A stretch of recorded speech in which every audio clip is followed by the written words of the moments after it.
Top 5 film terbaik di bulan Mei menurut Frame Talks. Oke, jadi kita baru aja masuk ke bulan Juni dan ini masih awal Juni ya, masih awal banget nih. Dan gua akan nyebutin top 5 film terbaik di bulan kemarin. Oke, kita mulai dari urutan kelima. Jadi posisi kelima ditempatin sama Lilo and Stitch. Sayang sekali Lilo and Stitch tidak bisa naik ke peringkat yang lebih atas karena menurut gue di live actionnya ini ada beberapa hal yang tidak dimasukkan seperti di animasinya gitu. Kayak contohnya ketika si Lilo ini mengenalkan Elvis Presley ke Stitch, itu kan suatu momen yang cukup penting gitu, tapi tidak dimasukkan. Agen Cobra-nya ini kalau di live action tuh kayak udah ke-spill dari awal gitu kalau dia seorang agent gitu. Sedangkan kalau di animasinya tuh kan kita baru tahu di akhir. Itu kan kayak surprise gitu. Dan kalau di live actionnya ini tuh tidak ada momen dimana si Stitch ini tuh melihat buku dongeng bebek yang membuat dia merasa kalau keluarga itu ternyata hangat penting gitu. Oke, kita masuk ke urutan nomor 4. Jadi nomor 4 dipegang sama Final Destination Bloodlines. Kenapa gue menempatkan Final Destination Bloodlines ini lebih tinggi daripada Lilo and Stitch? Karena menurut gue Final Destination Bloodlines ini konsisten gitu formulanya. Bahkan di sini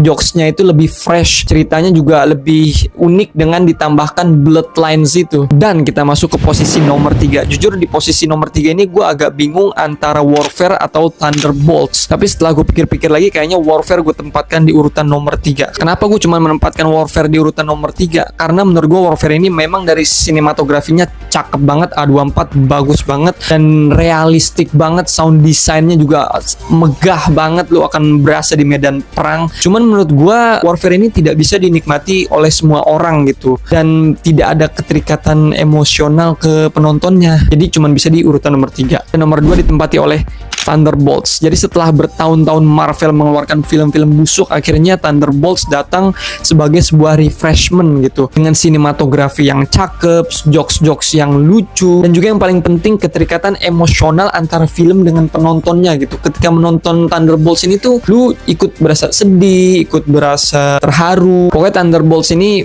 mengikat hati penonton lah gitu. Dan kita masuk ke urutan nomor 1. Jadi posisi pertama ditempatkan oleh Mission Impossible The Final Reckoning. Kenapa gue tempatkan Mission Possible di urutan pertama? Karena menurut gue Mission Possible The Final Reckoning ini actionnya makin caur, makin gokil.